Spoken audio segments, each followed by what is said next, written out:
Hello and welcome, everybody. Welcome to the No Name Music Cast. My name's Tim, and this is Joy.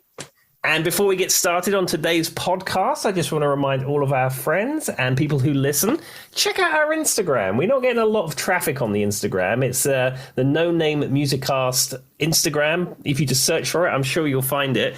Joy typically posts to it, and she finds some interesting images that go along with our episodes. The ABBA one got a lot of likes this last one, but I think it might be the girls in short skirts. I'm just saying. Yeah, they were to the fans.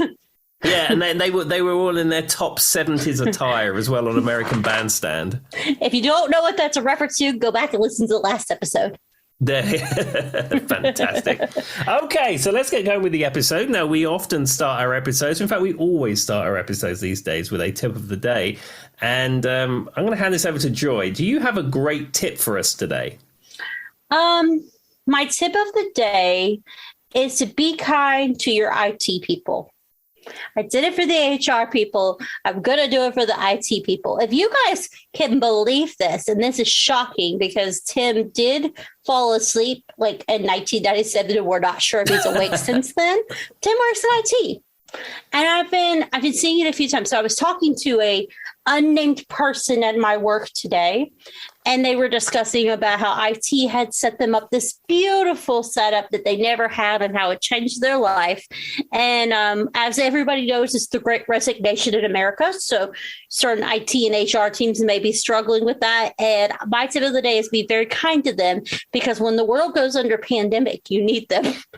To help you keep working. Well, thank you, Joy. We in the IT department, we try and work very hard. And yeah, when the pandemic first kicked off, everybody wanted to work from home like that day. So it created a few challenges, but we worked through it. It was very friendly. We helped people, and I'm glad that people appreciate the hard work that goes in the IT department. Talk to you offline, but your team got a lovely, glowing compliment from someone you don't know, but it's in the upper echelons of our work. And I know that you guys have been struggling a little bit, so I just want to give you that. Also, I want to state, though, when everybody got sent home, who didn't ask for support? Joy. She figured it out on her own. That is very true. I already had my own external monitor. I knew how to use my HDMI cable. Well, Joy, you are head and shoulders above most people because you know a lot of this stuff anyway. So if you call me for help, it's normally you've exhausted all the things that you would know. See, you say that, but one time, Jonathan, who must not be named, I won't give him a last name, he held this over my head because one time, Tim, I made a real rookie mistake.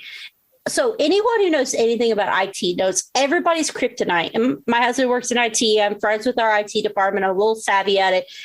Printers are always everyone's like worst hated thing, right, Tim? We all hate printers. It doesn't matter who you are in technology. They're just not. So our batch printer at work, the old one, thankfully the new one, I haven't had to call anyone about. The old one had a mind of its own.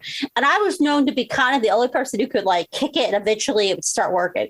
But one day I did everything. I mean, everything you could think of. And I called, and the only person available to help me was Jonathan. So he came upstairs and he looked at me and went, "Did you turn it off and back on?" And then I went, "No." Guess what fixed it, Tim? And turning it back off and back on again. I did all the advanced steps. We always make that joke, but I was like, and Jonathan looked at me and went, "Joy," and I went, "I know, we're not going to talk about it." Anyway, so my tip is be nice to your IT people. Well, that is a tip that is very much appreciated. It will always come back to help you, because all the good IT people, I've created a good relationship with them. When I need help, they're right there for me. There we are. Well, thank you. I appreciate that. Well, I tell you what, I have a tip for you, which is completely different to yours. So this is my tip. Now, this is maybe a very specific tip, because only for 40% of our audience, this is a good tip.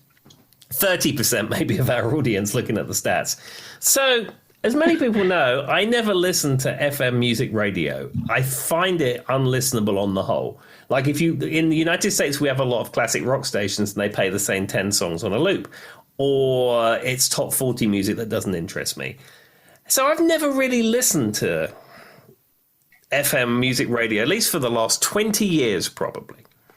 And normally when I get in my car, I have it tuned to the NPR station, which is like talk, news, current affairs type stuff. But as of late, I love NPR, but it's so incredibly depressing. I can't even stand 2 minutes of listening to it. It's too much. So I tuned it to a local station here, 105.3 The Bear. And that is it's not even a classic rock station. It's a rock station. I didn't even know it existed. I'd seen some like vans and stuff painted. I listened to The Bear. Yeah. And I was very surprised the quality of music they play and the variety of music they play. Yes, they do play some of that loop of songs that classic rock radio stations play, but they played Mammoth WVH the other day. I was like, what? Oh, this is great. So The Bear, if I have to listen to radio, I listen to 105.3 The Bear. I refuse to listen to John Boy and Billy in the morning. That disgusts me. And I think they're the ones on that WORV Rocks or whatever that other one that we won't talk about, who just plays Journey on repeat. I won't listen, but I will listen to, it's 104.9, and it's just, there's no one speaking. There's nothing. It's just a variety channel. And that's the extent of what radio I listen to. But I have listened to The Bear, and I will support you on that one. It's pretty good. Yeah, their morning show is not to my taste, but with like the evening drive, it's called like Road Rage or something. And they just play music. Yeah, and it's really good. I was really surprised. And a sub tip, if you have Apple CarPlay in your car and you have your phone plugged in, don't listen to it on FM. Get the iHeartRadio app and listen to it on there, because it puts it up, for one, it puts it up in the screen with the album art. And also, you can like various things and it will make it into a playlist for you. It's really weird how it's done, and the sound quality is better. So can I give you a funny story about listening to The Bear? The other day I was listening to The Bear driving to work. And I have a friend who needed a ride to work. She works in Blacksburg. Sometimes I bring her. It's a whole thing. She's like, it's on my way. I'm like, sure, I'll pick you up. She works same time. So Sister Christian, Night Ranger, came on. And of course, I'm just like, singing to myself. And she looked right at me and said, "Who is this?" And I was like, it took me off guard. I was like, "It's Night Ranger." And she's like, "Who's that?" And I was like, I had to have a whole conversation to her. And I was like, I didn't think I was going to have this conversation at 8 a.m. Happened. Because that's not even like a rare song, Tim. Like, how many times have you heard that song? On that sort of radio station, that's on their standard loop. But I will say, I would imagine most of our listeners in the UK probably don't know who Night Ranger are. Really? Is it an American thing? I think so. There's certain bands that sort of broke through, but a lot of those classic rock artists are not super well known in the UK. What's super interesting though about that is because of the internet, a lot of the stuff you talk about that like I wouldn't have known as an American, I have started to learn. You know what I mean? So it's possible. But yeah, if you've never heard that, I go listen to it. It's classic rock music at its core. But I was just kind of like singing along. She looked at me and said, "Who is this? What song is this?" And I'm like, okay. Well, we're not even on the podcast topic yet. So me and Tim are up here. So what's the topic tonight, Tim? Okay, so it's my turn to pick the topic. And I've been collecting some of these songs for a little while because I've been planning this out. So tonight's topic is time travel. Of course it is. And I'm not talking about like time travel as in a DeLorean doing 88 miles an hour. I'm talking about songs that you listen to that immediately take you back to a point in your life in time. So like it's almost like the proof that time travel is possible, because you hear this song and immediately you hear this song, it's like boom, you're back there in 1980. And you even saying that, I thought of 3 songs just right off the top of my head that I could do that with. Yep. Yeah. So what I've done is I've compiled a list of songs that for me have a time travel element. And what I'm going to do is I'm going to tell you about each song, and I'm going to tell you about the time traveling that we're going to do on this podcast. We're going to be going back in time, ladies and gentlemen. All right. So I'm going to start off at the top here. And this is from 1983. And it would have been a current hit when I was traveling back in time. So it's going to take you back to 1983. Okay, well, I wasn't born yet, but continue. Well, you can join me on this journey. I can imagine big hair, shoulder plaids. There we are. And this is KC and the Sunshine Band's Give It Up. Okay, I mean, I wasn't alive during that song, but I love that song. It is a great song. And let me tell you the time traveling that we're going to do. So Okay. imagine you was taking your holidays on the Isle of Wight every year. And the Isle of Wight is a small island off the south coast of England. Now, there is a place, I think in Virginia, called the Isle of Wight, which is not an island, it's just a place. But the original place is, as I said, it's an island off the south coast of England. And people live on the Isle of Wight, but people often would go for holidays on the Isle of Wight. And my nan and granddad always went to a place called Chiltern Chines on the Isle of Wight. And it was like a holiday camp. So you'd have chalets that you would rent out, and they had a club that had a bar and entertainment and all that kind of stuff. And I have an incredibly vivid memory as we travel back in time of being in the clubhouse at Chiltern Chines, and they were playing Give It Up in there. It was on a loop because, that was hot music back in 83. And they had some kind of kaleidoscope thing projected up on one of the walls. Mm-hmm. And it probably didn't even go in time with the music. But, this back in 83, that was high-end disco stuff to have a projected kaleidoscope on the wall. And it would kind of spin round and it would change its colours as it went round. And I have a memory because, for the first few days when we went to the clubhouse and they were playing Give It Up, the kaleidoscope was there and it was glorious. And then I think the third day in, halfway through the evening, no kaleidoscope. So I went and asked the man, the DJ, I said, what's with the thing? And he went, I forgot to turn it on. And he switched it on for me. It sounds like you were. I just imagine someone who was really stoned out of their mind, who was really into that kaleidoscope. Someone in that group was really into that. Tim just had been little and thought it was really cool. But there was someone who was really stoned who come up with the combination of "Baby, give it up," na na na na na na, while you're watching a kaleidoscope on repeat. Yeah, I can tell you in age 9 there was no recreationals for me, and equally I was probably just drinking Pepsi or something. You got to live it up while you can. No, I'm just saying, that DJ was like, I know how I'll get those guys this time. I mean, that's a great song though. Actually, a lot of Casey and the Sunshine Band are great. Everything really. It is, and it's at the beginning it goes down, boom, boom. It's even those opening chords. The minute I hear that, it's like boom, straight back to the Isle of Wight. Well, what's funny is the entire time you're doing that, while you were talking, all I could hear was the song in my head on repeat, because that's probably the song that will stick with me for the next 6 weeks. Yeah, I haven't heard it in a long time though. No, it is a great song. I said I put it on sometimes when I need to personally time travel. All as Tim, 9 years old, sipping a Pepsi, staring at a kaleidoscope on the wall. Yes! It's the best time ever. All right, what's your next time travel? Okay, so this is what I alluded to on a recent episode. And this is Oasis's Champagne Supernova. Okay. All right, so let me take you back. So this would have been around the time it came out. So it was probably late 90s. Mm-hmm. Me and my friend Ian, who I went to school with, he had a job at a hotel in Richmond, Surrey, not Richmond, Virginia. And they had a sister hotel in France called Chateau Tilk. And on a previous trip, he and I actually went to France and stayed at Chateau Tilk, and it was very nice. But that's not this story. So while he was working there, he met a young lady, French lady, who was they used to do an exchange where they used to exchange staff between these two hotels. And he met her, and there was some grand plan that we were going to go he was going to go and stay with her at some time. Now, I don't know how I got roped into this trip. I think it was because he had no one else to go with, or his friend dropped out, or there was something. You were the Anyhow, backup. I was the backup friend. So we went to stay with her, and it was in Bordeaux. And for those who don't know, Bordeaux is in the south of France. So we got the Eurostar, and the Eurostar being the train that goes from London all the way through to France, and it goes under the seabed. And I think I may have spoken of that before, where you take the Eurostar, goes under the sea, and literally door to door to the south of France on the Eurostar. And it was a 11-hour journey or 10-hour journey or something like that. It was a long journey.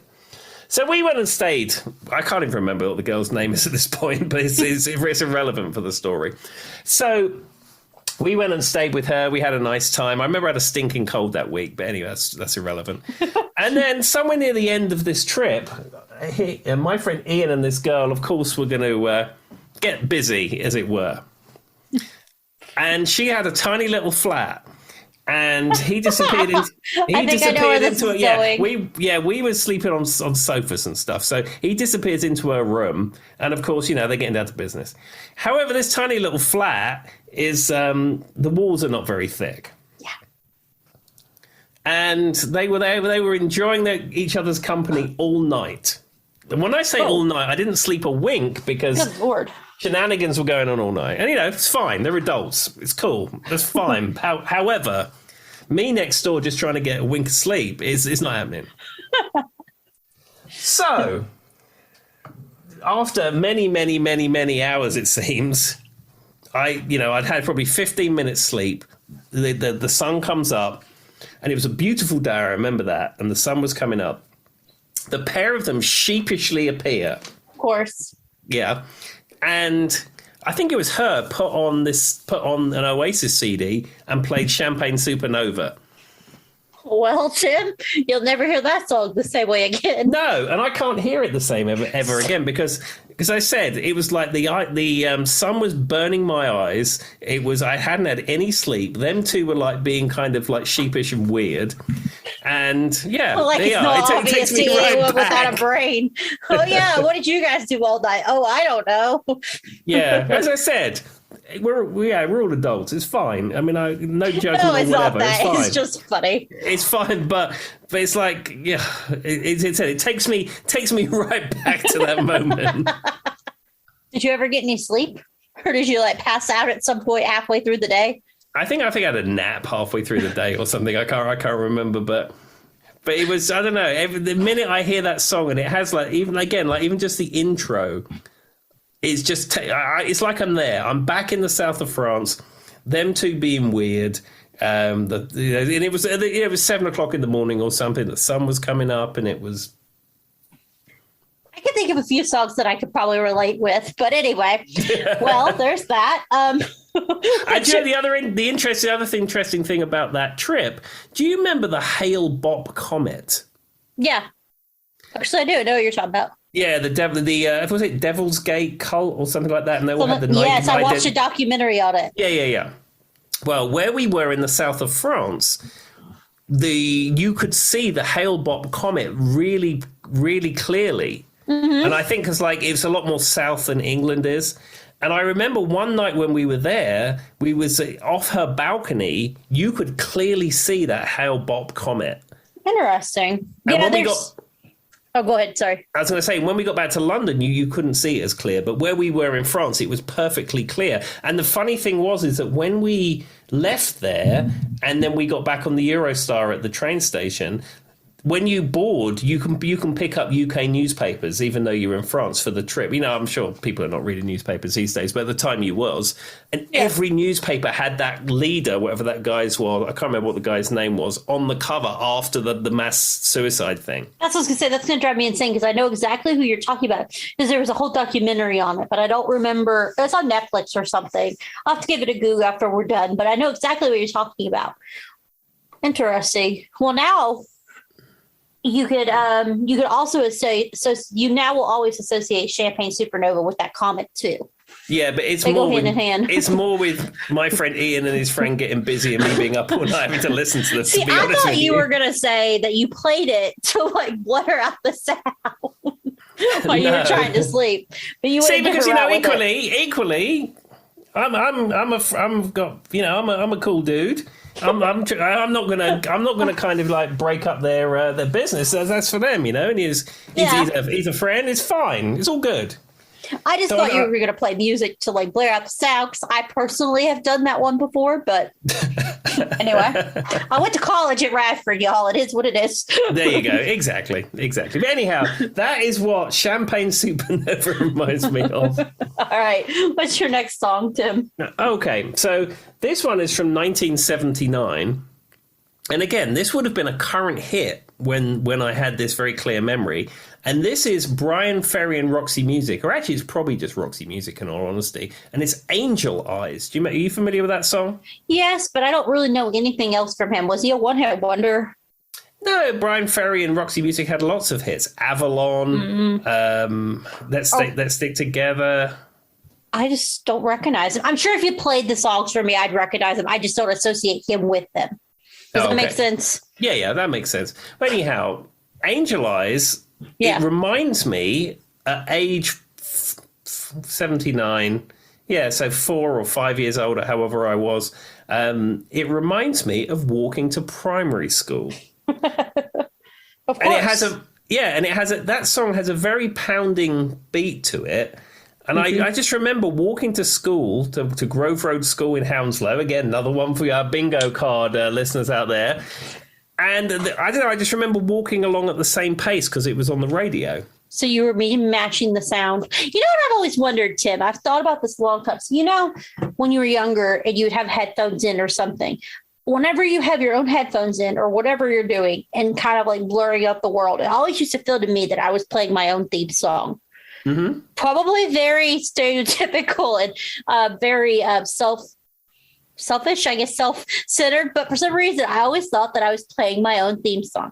So I imagine when you were walking and you hear this sound and you're kind of matching the beat, it was you making your own theme song going into school. Maybe it was. Maybe it was. I always do. I've always wondered if I had my own theme song, what it would be. We've talked about this before. Yeah, I can't. It would change on a daily basis for me. I always kind of tend to lean back to Elton John, but that's just personal preference. But you're right. It probably depends on my mood. And if you asked me 5 years ago, it'd be something completely different than it is today. Exactly. You asked me in 5 minutes, it would be something completely that's different. True. Because I would name one thing and be like, no, wait, I'd rather this one. Darn it. But yeah, that's what you were doing. You're creating your own soundtrack to elementary school or whatever you guys called it. Primary school. Primary school is from the age of 5 to 12 or something. That's our equivalent to elementary school. Yeah. Well, Tim, what is the next song? Okay, so the next one is from Guns N' Roses, and it's the song Rocket Queen. Okay.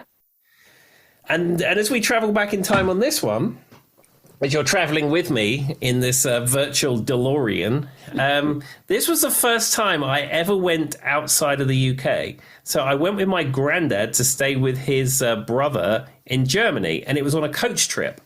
And you caught the coach from the middle of London, and then it went down to the port. And this wasn't even on the Eurostar or anything. You went on the car ferry. So the coach would go on the ferry, and then it was a hour and a half trip or something like that, and then you would drive through France and Belgium, and then it would bring you into Germany, and it was a big overnight trip. I think you left London at 4:00 and then you arrived in Germany at 10:00 in the morning or something by the time you bring the ferry trip into it. Makes sense. And it really reminds me of the first time I ever saw anywhere outside of the UK, because I had my little Walkman, my little red Walkman. I think it was a Panasonic. Okay. And the tape I had really it sort of set me up for my musical taste for the rest of my days, really, because I didn't see any distinguishment of why this wouldn't be a problem. But some people would think this is a problem. So I had a cassette. Side 1 was Guns N' Roses' Appetite for Destruction. Okay. And on the other side was Nana Cherry's Raw Like Sushi, which is like a kind of dance house hip hop. I thought it was going to be ABBA something, so I was close. Yeah, and I didn't see any reason why that would be a problem because I like both those albums and I just had them on there. Same. But, people like get into this thing with genres and they, if you like hip hop music, you don't like rock, and it's a thing. But I never, even to this day, as you know, if you like music, you like it. You don't have to justify it or define genres or anything like that. And see, I've always been that way, I think, from a very young age. I also don't do with people who are snobby about music. You know what I'm talking about, Tim? Mm-hmm. People who were like, you have to know every song from an artist or you don't really know them. Or people who were like, oh, you like a Miley Cyrus song, so that means you have poor taste in music. You know what I mean? Mm-hmm. I don't deal with that because I'm like, and I remember I've said this many times. One time my mom and my twin sister were going back and forth about something, and they're talking about, how music is supposed to make you feel things and just getting into like this bureaucracy on how music is supposed to be has to be near and dear to your heart and all these extra special things for it to be good music, right? Mm-hmm. And my mom was talking about some song we had been listening to, and she's like, yeah, but it doesn't make you feel emotion. She's kind of getting into one of those moments. And Brady went, well, it makes me feel happy, and isn't happy an emotion? Sure. And I will, to this day, it's stuck with me because like it's a really genius answer. And the other thing is, don't you want to be happy? Like, why do we always get so stuck in the idea that music has to make you sad, or you know what I mean, Tim, or angry, or all this? It's okay if it does, but happiness is a good emotion too. So if what some people might see as some overplayed pop song makes you happy and you like it, listen to it.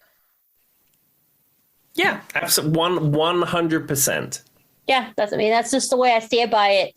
With the exception of, and I'm sorry, this is where the internet's going to come for me. Only one I can't do is I can't do Nickelback. I'm sorry, everybody. I just can't. I can't bring myself to do it. I can't listen to them. I can't take them seriously. I just can't. I was having a Nickelback conversation with somebody yesterday, I think it was. And it was a younger person, somebody I think is younger than you. Okay. And they said, I don't know why Nickelback gets a bad rap. It's not the best music I've ever heard, but it's all right. So I think that the reason that is so lobotomized, like I've had a lobotomy from Nickelback. I don't know if lobotomized is a word, but the reason that sticks in my brain, that's what I'm getting at, is one, grew up like through high school in the height of Nickelback becoming popular. Mm-hmm. And the crowd of people who listened to Nickelback were not like my BFFs. But also, I really don't do well. It's not just Nickelback. There is this genre of music. It's Hinder, it's Creed, it's Nickelback. There's this genre of rock music specifically that I don't do well with. For some reason, it is just not my thing. It all sounds, we kind of talked about, was it the Red Hot Chili Peppers? It all sounds like album filler to me. None of it sticks out or does anything for me. That's true. I think Nickelback have a few identifiable hits, like Rockstar's a pretty good song. And that was voted by high school. So in America, in your yearbook or whatever, they vote like, what's your favorite song? And like everybody has to put in there whatever. It was, Tim, welcome to Southwest Virginia. Our favorite drink was Mountain Dew. Our favorite song was freaking Rockstar by Nickelback. So maybe that's why I'm still a little salty. Mountain Dew is disgusting. It's absolutely, you should never drink anything that's the color of like when you're watching a movie and something is literally like nuclear, it's the color of Mountain Dew. Yeah, and it tastes like boiled up nettles to me. Literally, it tastes to me like cough syrup. Like I'm drinking like medicine. No. Yeah. No. I mean, I stopped drinking soda a number of years ago, but I have had Mountain Dew, and it was like, they introduced it to the UK years ago, and it didn't do well. I don't know why it does so well here. I don't know why Americans like to drink things the same color. Then again, we talked about, the alcohol that you get at the gas station or whatever, those notorious ones. Mad Dog 50/50. We talked about being Mad Dog. There was a bottle. The only time I've ever been Mad Dog, this was 10, 15, whatever years ago, it was the color of Windex. And they brought it to me and my best friend at this party. And they're like, you've been Mad Dog, you have to drink this. And Molly looked right at me and went, we shouldn't be drinking things that are the color of Windex. She was right. But you know what, Tim? I had no worries about what they were going to put in that vaccine. If I can handle Mad Dog at 19 years old, I can put what they can. I've had 17 pieces at least of American cheese in my life. I'm fine. I'll be fine. I don't want to border on controversial somewhat topics, but I did read a thing that somebody said, my friend Bob is an anti-vaxxer and he won't get the COVID vaccine. However, when I was at college with him, I witnessed him combing drugs out the carpet. Anyway, we'll get away from that. But yes, Tim, that's why I had no worries about what the vaccine was going to do to me. All right, what's your next memory, Tim? Okay, so this one, it's from around 2011, which is around the time that I arrived on these fair shores. Okay. And this song is a country music song, and I don't listen to a lot of this kind of what they call bro country, I suppose. I think that's what the genre is called. But this is Jason Aldean's Hicktown. I know what it is. I know who Jason Aldean is. I don't care for it, but I'm curious to know what memory. Is it just because it's popular when you came to America, or? Well, what it was is I got involved with a band. Okay. And, you play a lot of these sort of, I suppose the unkind thing is to say redneck bars, I suppose. And this episode's going to be a make or break for me and Tim in the podcast. Continue. And a lot of places like that you play, I think a lot of these clubs that I used to play have closed down now, but a lot of them would have a house DJ, and they would play the delicate house blend of like rap music and bro country. It's really weird mixture of the two. But they were playing Hicktown by Jason Aldean, and I'd never ever heard that song before. I'd never heard of It's not one of his worst songs. No, but I'd never heard that song before. I'd never really heard that genre of music before. I knew nothing about that. And, it's got typical cheesy country music lyrics about dirt roads and trucks. Getting down in a hick town. So, to hear a song that was popular and that people really liked, that was guitar-based, that had a guitar riff in it, was unusual because, like, most of the popular music in England is just, like, top 40 dance track type stuff. And I don't know. And it was a pivotal moment for me as we time travel back that it's like I've arrived and things are different. And it was like it's certainly in the realm of music because I'd visited here before, but now I'm living here, now I'm working here, and now I'm actually in a band now, and I've played in bands my whole life, but this is different. The tastes are different. It's a different world, and it just. When I hear that song now, it just reminds me of those early days of arriving in the United States, starting to play these clubs and knowing that the scene that I was about to get involved with was very different to what I was used to. I just had an image of Tim the first time he walked into the Pulaski County Moose Lodge, guitar on his shoulder, going, ready here to play Hicktown, everybody. Well, as it happened, as the years rolled on, we actually added that song to the set. Makes sense. Well, I mean, the lyrics in it are just kind of like everybody gets down at a Hicktown, football games, America. Yeah, but you're right. It is kind of guitar driven. And you've talked about the country scene has become more popular, you think, in Europe now than it was when you were back there in the past, right? Oh, 100%. They regularly do at the O2 Arena. They do some kind of like London country thing where a lot of these artists go over. And as you said, like streaming and internet and YouTube and stuff has sort of leveled the playing field for these kinds of artists because normally your radio stations, Capital Radio, Absolute Radio, BBC Radio 2 and stuff, were not playing that stuff. But now, like, it's out there. It seems to be a lot of those artists are now a lot better known. We're living in a global world now. We are, 100%. There we go. There's our something for you to take away from this episode. All right. All right. What's your next song, Tim? Oh, okay. So this is a song from 1997. However, my memory of it is probably 5 or 6 years ago. I can't remember when the date is. And this is your favorite artist, Dave Grohl and the Foo Fighters. Oh, Lord. And the song Everlong. Well, to be fair, I like the Foo Fighters and I like their music. I just don't know why when I see Dave Grohl, I want to punch him. I can't explain the irrational anger I have towards the band. I've heard he's completely nice. Dave Grohl is like a legend of legends. He's supportive to artists. He's a super cool dude. Everything. Dave Grohl is everything you want him to be. I don't know, Tim. Some reason when I see his face, it just does something. It creates anger in me. Maybe me and Dave Grohl. Dave Grohl, if you listen to this podcast, if you would like to have a conversation with me and convince me otherwise, I invite you. You know, I think one year for Christmas or your birthday, I'm going to get you a cameo from Dave Grohl. Well, and then when they did the Bee Gees recently, we and Tim, I don't know, for those who don't know this, Dave Grohl and the Foo Fighters did a Bee Gees album. How long has it been? 6 months? I don't know. Yeah, it's called Hail Satin. Which, to be fair, I will give them. It was pretty good. But the one I was listening to, I'm like, okay. And, you know, I have my ifs with the Bee Gees because I've listened to them too much as a kid. But I gave them the benefit. They sounded pretty good. They did pretty good. The music videos were pretty good. But then Dave Grohl was like, yeah, it was some of the easiest music I've done in my entire time. And I'm like, I don't like you anymore. I don't know why that set me off. There's somebody who really likes Dave Grohl now who's probably like, oh man, I like this podcast. I love Dave Grohl. I think I was not a fan of Nirvana, and I've said that before. But I don't know, Dave Grohl is, I don't know, he's a cool dude. He's got a cool band. And every interaction I've ever heard about Dave Grohl has been positive and great. Who is it in the Foo Fighters that's like we talked about? He's like the guitar player, or the bass player who sings a lot. And when they do like some Queen songs and stuff, he usually does the vocals for them. It's Taylor Hawkins, the drummer.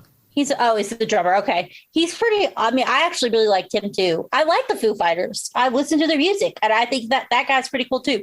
I don't know. We don't know what my spite for David Grohl is. We can't figure it out. Tim, what is the memory?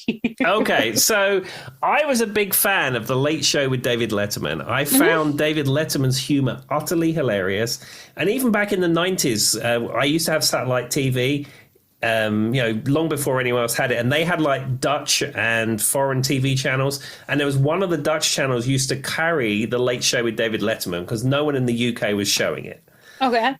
And so I've always loved Dave. I've always found him utterly hilarious. And then after I moved here, I didn't watch Dave so much because it was on late at night, and then where we lived at the time didn't have good internet for streaming. It was not convenient. But anyhow, it was like at midnight every night or something. Yeah, but I loved it. And on one visit to the United States before I lived here, I actually saw The Late Show with David Letterman being taped in New York. So I've been in the Ed Sullivan Theatre. I've seen that, for real as it happens. And there's something about David Letterman's humor that the absurd nature of it makes it very appealing to me. Like he would go outside and throw bowling balls off the roof, but he would treat it in the same way as if it was the most important sporting event or something like the Super Bowl or something. There's something about that absurdity that really appeals to me. But anyhow, so he left late night, and on his last show, he had the Foo Fighters, and apparently that was his favorite band of all time. And Everlong is his favorite song of the Foo Fighters.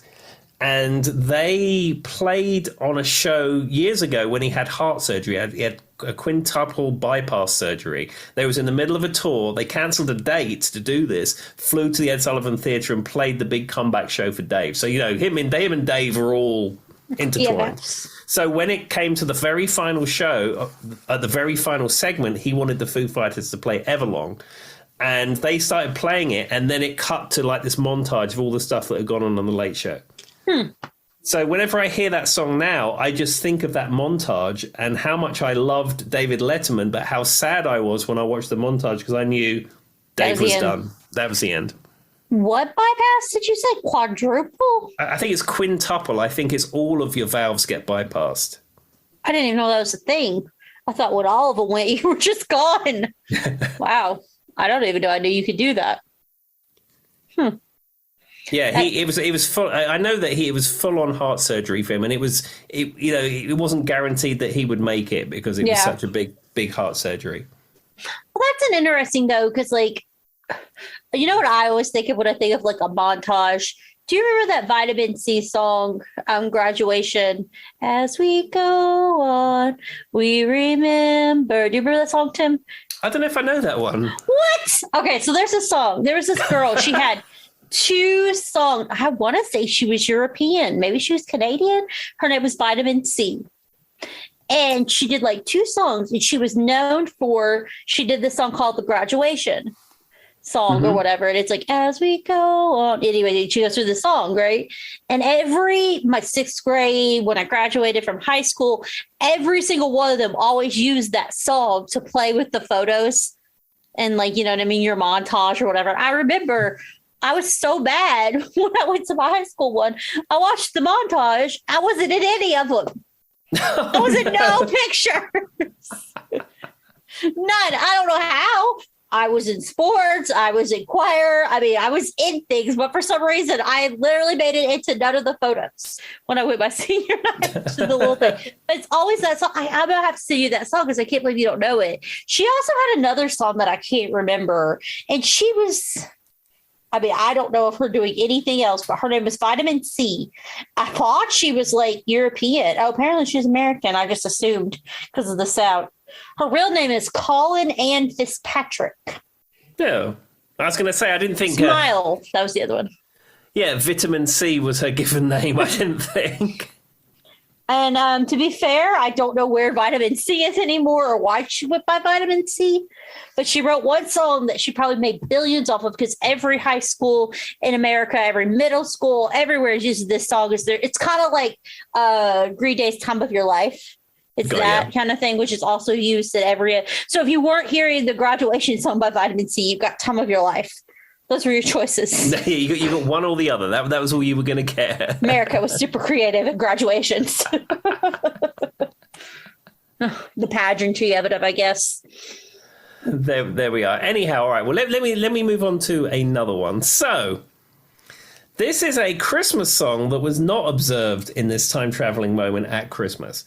Okay. This is the Snowmen and their song, the Hokey Cokie. Now, in this country, it's called the Hokey Pokie. In the UK, it's called the Hokey Cokie. Is it really always called that? Yeah, it's always been, in the England, it's always been the Hokey Cokie, not the Hokey Pokie. I don't know how I feel about that. Yeah, do you at least turn yourself around when you do the Hokey Cokie? Yeah, it's the same thing. But like, why would they be different? Where does the Hokey Pokey come from? I don't know why it's Cokie on one side of the Atlantic and Pokey on the other. I don't know. Hold on, I gotta do some research. Continue with your story, Tim, while I give this a go. We need to get the bigger the Pokey versus Cokie debate out there. Hokey Cokie or Hokey Pokey. So apparently in the United Kingdom and the Caribbean, it's Hokey Cokie. Mm-hmm. In South Africa, the United States, Canada, Australia, and Israel, it's the Hokey Pokey. Why? I have no idea. I grew up with it being the Hokey Cokie, and then I moved here and people spoke about the Pokey, and I was like, what are you talking about? Well, to be fair, it originates in British folk dance. It's early back to 1826, so I guess it was originally the Cokie because it came from Britain. And then somehow by export, it became the Pokey. Anyway, what's your memory here? Okay, so this was on a Christmas special on a videotape that we watch every year, but that's not the reason I'm talking about it. So I was sharing a house with some people. I'm obviously not going to mention names, and one person in that house. This person decided not to speak to me, and I can't remember the reason why, but it was a really weird, awkward situation. Okay. And it went on for a couple of weeks, and it was just ridiculous. Because you know me, I'm sort of friendly. Can't be dealing with grudges and weirdness, and I would see this person on the stairs and say morning, and then the other person would turn the other way, and it was an awkward thing. It got resolved in the end. I'm not really sure what happened, but anyhow, it was a thing. And towards the beginning of this situation, I thought, this is weird. It went on for a couple of days, and I thought me, with my somewhat curious sense of humour, I would play the Snowmen's version of the Hokey Cokie, bearing in mind it was the summer, reasonably loudly on a loop for my own entertainment. Well, I mean, that's a way to kill the awkwardness, I guess. It's a choice.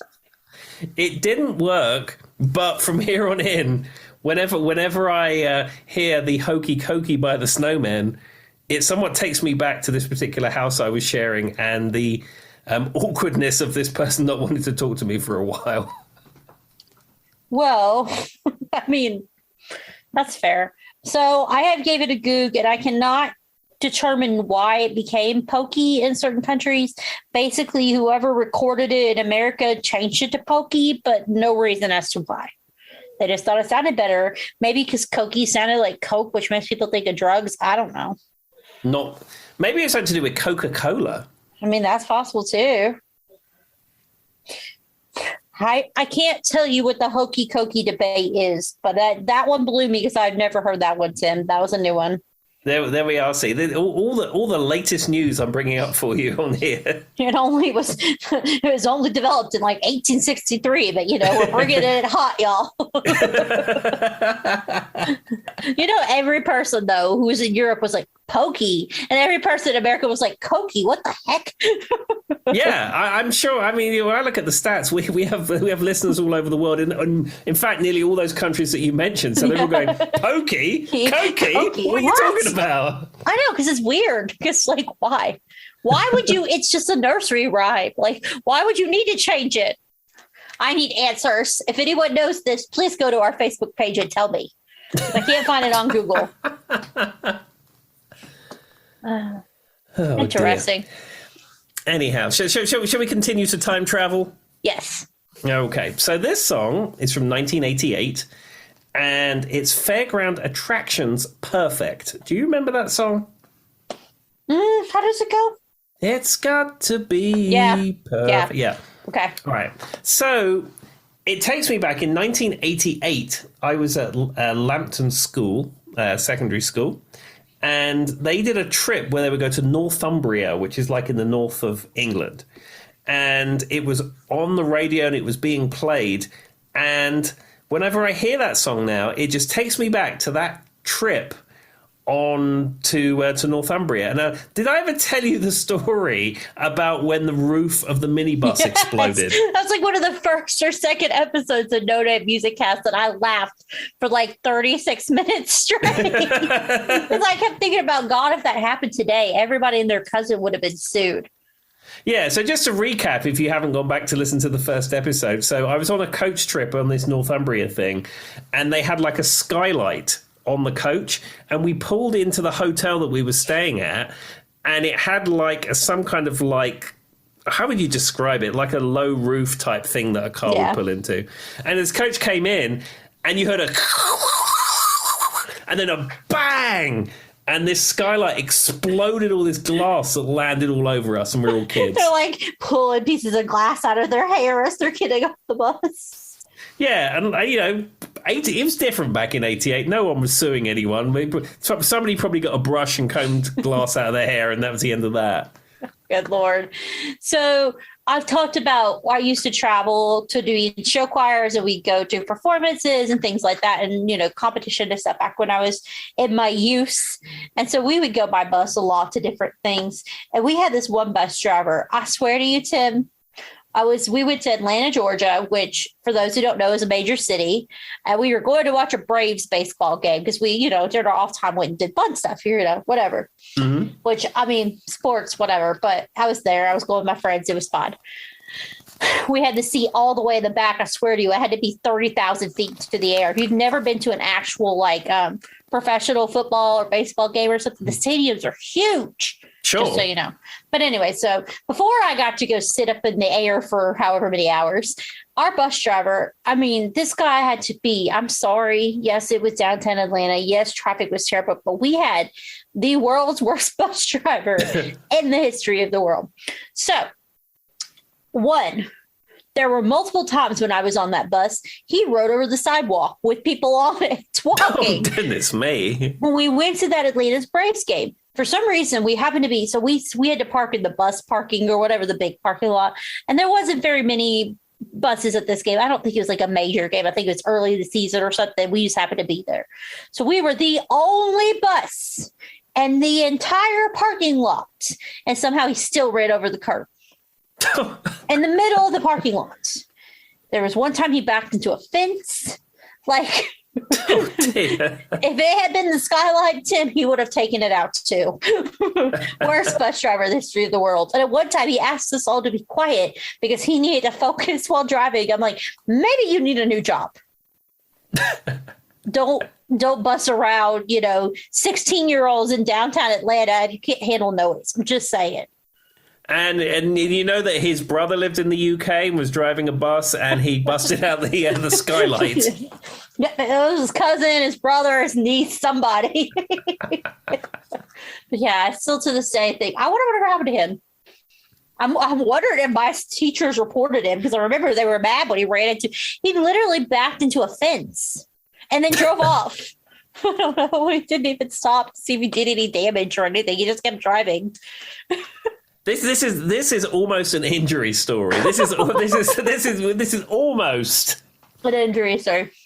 Well, I've told you if it can happen to me, it'll happen. But yeah, that story was that guy. I'm glad there were no skylines on that bus, Tim. Is all I'm saying. I might have like a missing eye or something at this point. Oh Lord. Oh dear. Okay, well let's go try time traveling again. So okay. This is Queen live at Wembley '86, and it's not from '86. The memory is probably mid '90s. Okay. And it's not a particular song. It's the Brighton Rock solo. So Brian May's guitar solo. Mm-hmm. And whenever I hear it, it takes me right back to living in Twickenham. Now, I used to live in Twickenham for a number of years. We used to live above a TV shop. And Twickenham's actually a pretty cool place to live. I probably didn't appreciate it at the time as much as I would now. And just when I hear that, it just reminds me of my little room that I used to have there. And I'd probably just started to collect CDs. And I had my little Marantz set up. And I don't know, I hear that and it just takes me back to that little room, and I was just discovering all these bands and discovering all this music. And I think I hadn't had that live at Wembley '86 CD set for very long. And I don't know, I hear that the minute, I mean, all of the Brian May solos on Queen albums, they're reasonably similar. But the particular Brighton Rock solo from Wembley Stadium, it just takes me back to that point in time. I feel that. I have some songs that I would say the same way. But yeah, that's adorable because it's like, and that's when you were discovering music and what kind of founded who you are as a person now. So sure, well, 100%. I mean, I've been playing guitar for a number of years. It was around the time, I hadn't left school yet, but I was getting into that kind of thing where I was thinking about leaving school and what have you. So I don't know, it was a pivotal moment in my life. And as I hear Brian May wail away for 9 minutes and 11 seconds, it's like it just takes me back to that little room that I had in Twickenham. Those are the memories, though, that made Tim who he is today. There we are. That and the time when his Evel Knievel broke. Those two memories. Yeah, I mean, I think we've told that. Yeah, we have. That is the foundation of what made Tim who he is to this day. We're really happy you didn't become a bad guy. That could have been your villain story. It could have been. I just felt mild disappointment, but I do have a replacement Evel Knievel now, so everything is perfect. Yeah. Well, I tell you what, I've got a couple of other songs, but I would like to throw this over to Joy. Oh. Do you have one or two songs where you can now go time traveling? I'm giving you the exclusive opportunity to get the keys to the DeLorean, stick your foot down and get it to 88. Where are you going? I have two. The first one was when I went to New York City, maybe when I was about 16 years old, once again with choir, because music, right? Mm-hmm. I distinctly remember I had gotten the new Fountains of Wayne CD, which we've talked about, Stacey's mom, and I had my actual CD player. I forgot to pack any other CD. Okay. I don't know. So for the 8 hours between Virginia and New York, all I had to listen to on repeat was the Fountains of Wayne CD. So anyway, I remember listening to it. I fell asleep on the bus, and the back seats on a bus, I don't know if you've ever seen this, Tim, they kind of like face each other. Mm-hmm. You ever had those? So I was facing, and then I had a friend, his name was Kevin, and a friend whose name was, well, he went by Bobby, but it's not his real name. Doesn't matter. We don't need to know names. So we sat there. The first day we went to the Empire State Building. So we woke up, and it was one of those, you sleep overnight and you get your day going, right? Because you're only there for the weekend. So I woke up, and I remember all I had listened to all night, all with it in my ears, was that Fountains of Wayne song, which I can't name one other Fountains of Wayne song besides Stacey's mom, but I knew it then. So I remember waking up. Well, first thing we were going to do was go to the Empire State Building. Well, I'm usually not very particular about, I'm very willing to go on roller coasters and not scared. But for some reason, I really was scared of heights that day and did not want to go to the top of the Empire State Building.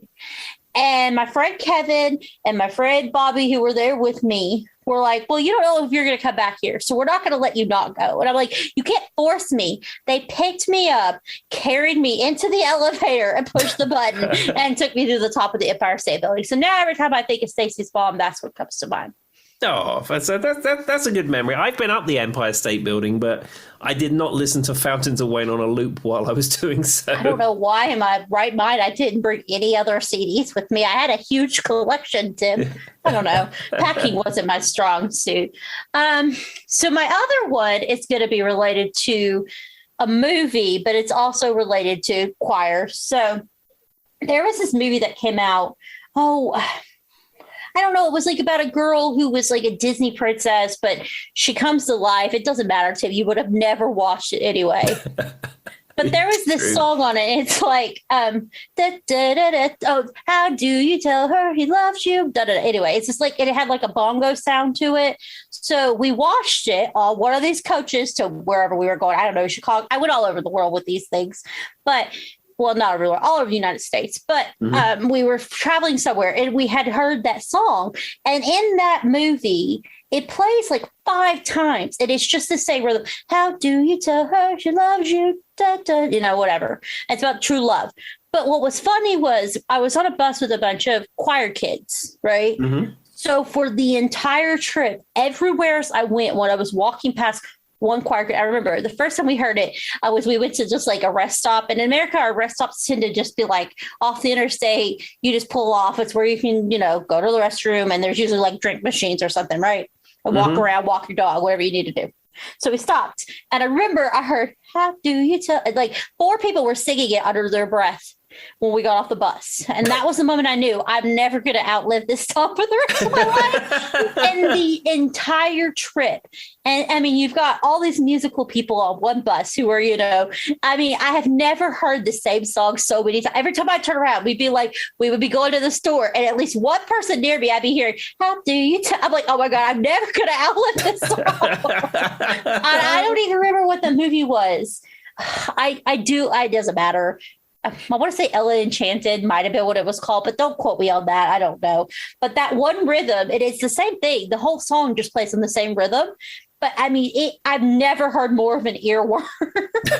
And for about 72 hours straight, that's all I heard on repeat. And it did not go one day that I did not walk by somebody who was singing that. Now what I need to do is learn that song and then come up to your office and go, how do you do? I mean, and to be fair, the Fountains Away trip, I remember we went to Hard Rock Cafe. Mm-hmm. And when we were in New York, and they have like the screens or whatever where they play stuff. And Stacey's mom came on while we were there. So, it was the high. I was the height of music at that time. I still don't know why I didn't pack any other CDs.